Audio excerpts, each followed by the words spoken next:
করে তোমাদেরকে দেখাবো। এই বন্ধু কি হলো কি হলো কি হলো কি হলো কি হলো কি হলো কি হলো কি হলো কি হলো? বন্ধুরা দেখতেই পাচ্ছ এখানে স্থানীয় কথাদের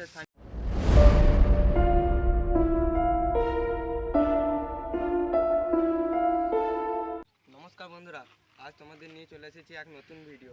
তোমরা দেখছো রাজকামিনী বলো। তো বন্ধুরা আজ আমি তোমাদেরকে এক পবিত্র জায়গায় নিয়ে যেতে চলেছি।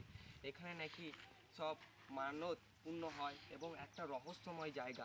তো চলো বন্ধুরা দেখে আসি সেটা কীরকম। বন্ধুরা আমি চলে এসেছি সেই রহস্যময় এবং পবিত্র জায়গায়। তো দেখো সেই পবিত্র জায়গাটা তোমরা দেখতে পাচ্ছ, ওই সেই জায়গা। কিন্তু একটা এখানে আমি তোমাদের একটা কথা বলি, যেমন সে তার মৃত্যুর পর এখানে নাকি এক অদ্ভুত ঘটনা এবং অদ্ভুত রহস্যময় এক জিনিস হতে থাকে। এখানে স্থানীয় লোকেরা নাকি বলে যে রাতে একটা কারু পায়ের শব্দ শোনা যায় এবং এক ভয়ানক ভয়ানক আওয়াজ এখানে উঠে বেরোয়। তো বন্ধুরা সেই ধ্যানের জায়গাটা তোমাদেরকে দেখাবো, চলে এসো। তো বন্ধুরা দেখতেই পাচ্ছ এই সেই জায়গা যেখানে সত্যপীর বাবা ধ্যান করতেন, ঠিক আছে। এবং এবং সেই 250 বছরে 1347 থেকে আগে নাকি এখানেই এক অলৌকিক সাধু থাকতো যার নাম সত্যপীর। তো এইখানে এলে নাকি তাদের অনেক সমস্যার সমাধান হয়ে যেত। এবং চলো দেখে আসি ভেতরে কীরকম দৃশ্য। তো বন্ধুরা দেখতেই পাচ্ছ আমি ভেতরে ঢুকে গেছি এবং এখানে বন্ধু দেখো কত সালে এইটা প্রতিষ্ঠিত হয়। তো দেখতে পাচ্ছ 1347 সাল 23শে আষাঢ়। তো বন্ধুরা তোমরা বুঝতেই পারছো এটা কতটা পুরনো এবং কতটা পবিত্র এক রহস্যময় জায়গা। তো চলো বন্ধুরা ভেতরটা দেখে আসি, ভেতরটায় প্রণাম করে নিই। তো বন্ধুরা এই সেই আসন যেখানে অলৌকিক সত্যপীর বাবা থাকতেন এবং এইখানে এলে নাকি অনেকের অনেক সমস্যার সমাধান হয়ে যেত এবং অনেক পবিত্র এই জায়গা। তো বন্ধুরা চলুন তোমাদেরকে দেখাচ্ছি সেই সত্যপীর বাবা অলৌকিক যেখানে উনি ধ্যান করতেন। তো এসো বন্ধুরা। তো বন্ধুরা তোমরা দেখতে পাচ্ছ ওই সেই জায়গা।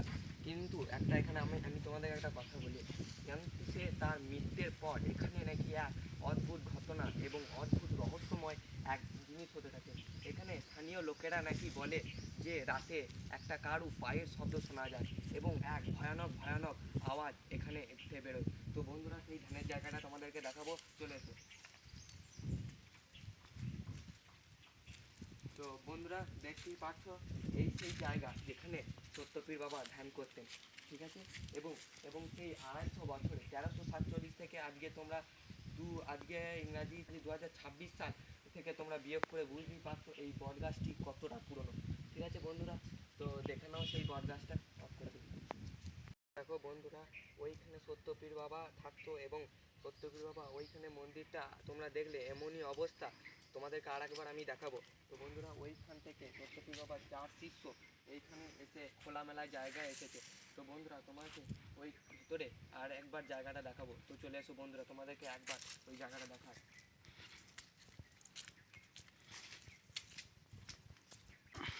কীভাবে ফেটে গেছে এবং এবং এই জিনিসটা তোমাদেরকে ভেতর থেকে না দেখলে তোমরা জিনিসটা বুঝতে পারবে। তো চলো আরেকবার তোমাদেরকে ভেতরে প্রবেশ করে যাও বন্ধুরা, দেখতেই পাচ্ছ এবং সেই ভেতরে এবং সেই আমি ভেতরের জায়গাটায় প্রবেশ করে তোমাদেরকে দেখাবো।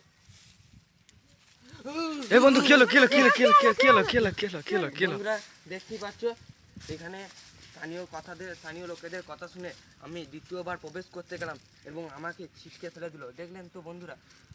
এরকম স্থানীয় লোকেদের কথা শুনে আমি না বারণ করে আপনাদের জন্য আমাকে কারেন্টের শর্ট দেখলে দিল। এখানে স্থানীয় লোকেরা বলেছিল একটা কথা, যে এখানে তুমি একবারে বেশি দুবার তুমি প্রবেশ করবে না ভেতরে, নাহলে তোমাকে কারেন্টের শর্ট দেবে। এবং সেই কারেন্টের শর্টটা আমি ভেতর থেকে অনুভব করলাম। বন্ধুরা দেখতেই পাচ্ছ আমার গা সব কাটা দিয়ে উঠেছে, ঠিক আছে বন্ধুরা। তোমরা এইরকম কোথাও স্থানীয় লোকেদের কথা শুনে তবেই তোমরা দ্বিতীয়বার জাগ্রত মন্দিরের ওপর প্রবেশ করবে, ঠিক আছে। তো বন্ধুরা ওই মন্দিরটাকে আমি একবার প্রণাম করে এবং আমি এর আশেপাশে ভিউটাকে তোমাদেরকে দেখাতে চাই। তো এসো বন্ধু। তো বন্ধু দেখতেই পাচ্ছ একবার প্রণাম করে দিই জয় বাবা সত্যপীর বলে, কারণ এখানে আমি একবার কারেন্টের শর্ট ছিলাম, তোমরা তো দেখলেই, ঠিক আছে বন্ধু। এরপর আশেপাশে চলো আশেপাশে ভিউটা তোমাদেরকে দেখায়।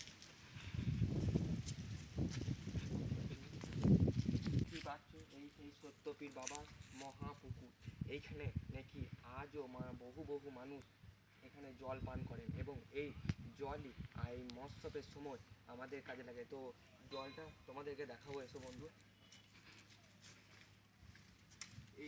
এই সেই জল যেখানে নাকি আজ বহু বহু লোক পান করেন এবং এই জলে তোমরা পরিষ্কার দেখতে পাচ্ছ, কত পরিষ্কার জল। এখন অনেক অনেক জায়গায় নাকি এখনো অনেক নোংরা জল থাকে, কিন্তু এই সত্যপীর বাবার জল তুমি দেখতেই পাচ্ছ বন্ধুরা কতটা পরিষ্কার পরিচ্ছন্ন, অনেক শুদ্ধ জল। এবং এই জল আমি তোমাদেরকে পান করে দেখাবো। তো দেখো বন্ধুরা,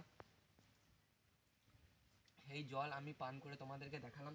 তো বন্ধুরা, এবং এর চারিদিকটা তোমাদেরকে একবার ঘুরিয়ে দেখে তোমাদেরকে এক বিশেষ বার্তা আমি তোমাদেরকে জানাবো। তো চলো বন্ধুরা, একবার চারিদিকটা ঘুরে আসি, ঠিক আছে? চলো এসো দেখছো, এবং তোমাদেরকে আশেপাশে ভিউটা দেখাবো। এসো বন্ধুরা। বন্ধুরা, প্রথমে এইখান থেকে শুরু করি। বন্ধুরা, এখানে মৎস্য হওয়ার জন্য কত কাঠ এখানে এখনো আছে দেখতেই পাচ্ছ বন্ধুরা। এখানে তোমাদেরকে একটা কথা বলি বন্ধু, এখানে 22 থেকে 23,000 লোক এখানে মৎস্য করে এবং এখানে এক বিরাট বিরাট মানে আমাদের আশেপাশে গ্রাম থেকে বহু বহু দূর দূর থেকে এখানে লোক আছে। এবং এই জায়গাটা তোমরা দেখো কত গাছ দেখতে পাচ্ছ, অনেক অনেক পুরনো গাছ, এবং দেখতে পাচ্ছ পেয়ারা গাছ এখানে রয়েছে, বট গাছ, এবং এই চারিদিকে পুকুরটা তোমরা দেখতেই পাচ্ছ কত বড় এবং কতটা। এবং এখানে দেখতেই পাচ্ছ তোমরা, প্রথমে নোটিস করলে যে পাথর এখানে রয়েছে, কারণ ওখানে রাস্তা মেরামত হবে, ঠিক আছে? তো বন্ধুরা, এবং এর আরও আশেপাশে ভিউটা দেখাবো, চলে এসো।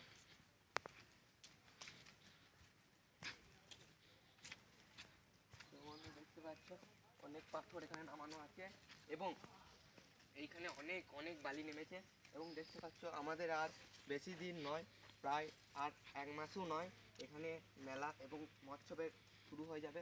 তার জন্যই বাঁশ নামানো হয়ে গেছে, মেলা লোকেরা এখানে বাঁশ নামিয়ে নিজেদের জায়গা আগে আয়ত্ত করে রেখে দিয়ে গেছে। এখানে অনেক বড় মিষ্টির দোকান হয়। তো বন্ধুরা দেখতে পাচ্ছ আশেপাশে এখানে অনেক অনেক মাটি নামানো আছে এবং কত গাছ তোমরা দেখতে পাচ্ছ বন্ধুরা। এরকম এক মনোরম এবং আশ্চর্য রহস্যময় জায়গা তোমরা কোনোদিন কোথাও দেখতে পাবে না। তো বন্ধুরা, এবং আরও আশেপাশে যেই গাছ রয়েছে সেই গাছের তোমাদেরকে দেখাবো। দেখতেই পাচ্ছ এই গাছটা বন্ধুরা তোমরা, আমি জানিও না ঠিক কী গাছ। তো এই গাছটা তোমরা যদি নাম জেনে থাকো তাহলে কমেন্টে বলো। এবং বন্ধুরা, এতদূর যদি তুমি ভিডিওটা ওয়াচ করে থাকো তো তোমরা বুঝতেই পারলে যে এক ছোট ক্রিয়েটার আমি, তো এত রহস্যময় এবং ইন্টারেস্টিং ভিডিও তোমাদের জন্য নিয়ে এসেছি। তাই একটা লাইক, একটা সাবস্ক্রাইব আর একটা পেয়ারা সহ কমেন্ট যেন তোমরা করে দেবে। তো এসো বন্ধুরা। ঠিক আছে বন্ধুরা, দেখতেই পাচ্ছ কত বড় এবং কত পুরনো এক পেয়ারা গাছ। তোমরা এরকম পেয়ারা গাছের গোড়া আজ পর্যন্ত আমি এখানে কথা দিয়ে বলতে পারি, এরকম আজব এবং রহস্যময় গাছ এখানে নাকি সত্যপীর বাবার ছোটোবেলা কেটেছে এবং এইখানেই সেই বাবা পেয়ারা খেতেন। এবং এই গাছের নাকি পেয়ারা আজও অনেক দুর্লভ। এইখানে যদি কেউ পেয়ারা খান তো মনে হবে কোনো অমৃতর থেকে কম নয়। তো বন্ধুরা, আরও এখানে গাছে দেখতেই পাচ্ছ বিকেলটায় গাছের গুঁড়া এখানে পড়ে রয়েছে, কারণ আমাদের এখানে হোলির সময় কাঠ চালাবে। তো বন্ধুরা দেখতেই পাচ্ছ এখানে, এবং আবার আমরা গেলাম সেই সত্যপীর বাবার মহাস্থানেতে। এবং এই আশেপাশেটা একবার তোমরা দেখে নাও, এইখানে অনেক বহু বহু বহু বহু লোক এখানে বসে মৎস্য খেয়ে যান, ঠিক আছে? আর ওই যে জায়গাটা তোমাদেরকে দেখালাম না, ওই জায়গাতে অনেক মেলা বসে, ঠিক আছে বন্ধুরা? তো এসো, আরও তোমাদেরকে দুটো মন্দির দেখাচ্ছি। সত্যপীর বাবাও এখানে বসে বসে অনেক কিছু কাজ করে গেছেন। তো এসো বন্ধুরা, আমি যখন এই ভেতরে ঢুকলাম তখন মনে হচ্ছিল কোনো এক অলৌকিক শক্তি যেন আমার দিকে তাকিয়ে আছে। এবং এখানে প্রদীপ না জ্বাললেও কোনো চারিদিকে এত ধূপের সেন্ট, তোমাদেরকে কি বলবো বন্ধুরা। তো এইখানে এক অলৌকিক, এক আশ্চর্যজনক অনুভূতি রয়েছে। এবং এইটা কি সত্যি অলৌকিক না কাকতালীয়, এটা তোমরা কমেন্টেই জানাবে। আর ভিডিওটা ভালো লাগলে একটা লাইক, একটা শেয়ার, একটা সাবস্ক্রাইব করে দেবে বন্ধুরা।